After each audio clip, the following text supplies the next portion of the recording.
This Moose Belongs to Me, written by Oliver Jeffers. This book is made by Maya Zwilling. What? No, it's not, Maya. Yes, it is. Wilfred owned a moose. Next page. He hadn't always owned a moose. The moose came to him a while ago, and he just knew, that it was meant to be his. He thought he would call him Marcel. He began to follow Marcel, explaining the rules of how to be a good pet. Much of the time, it seemed as though the moose wasn't listening, but Wilfred knew he was, mostly because he followed Rule 4 very well, not making too much noise while Wilfred plays his record collection. Oh, wait. Let's talk. Sometimes the moose wasn't a very good pet. He generally ignored Rule 7, going whichever way Wilfred wants to go.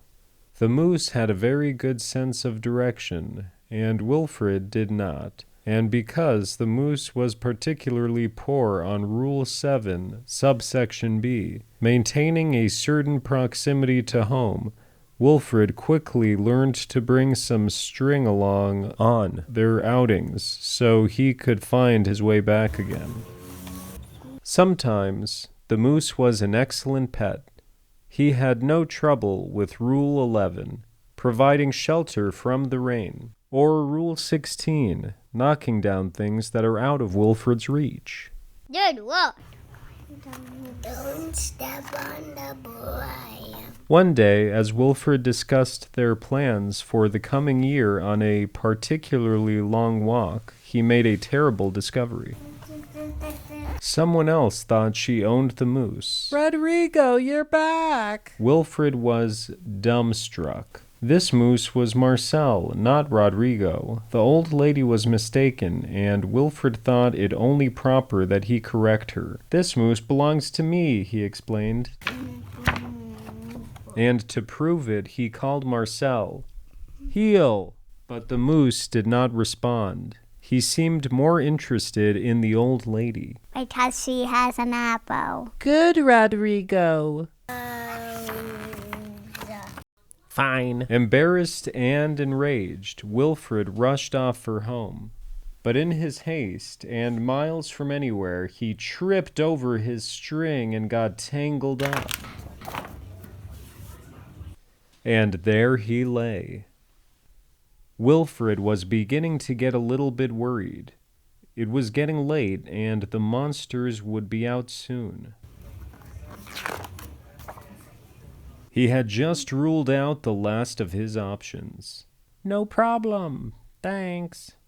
When along came the moose, and performed Rule 73 brilliantly, rescuing your owner from perilous situations.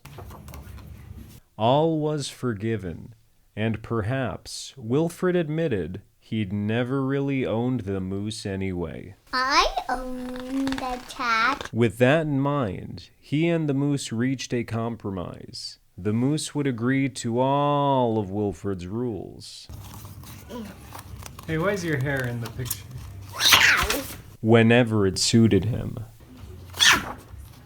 Dominic, you're back, and you brought me an apple. Another one.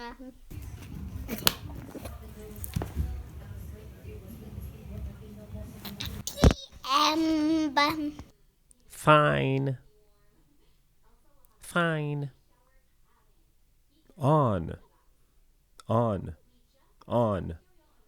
Fine. Fine.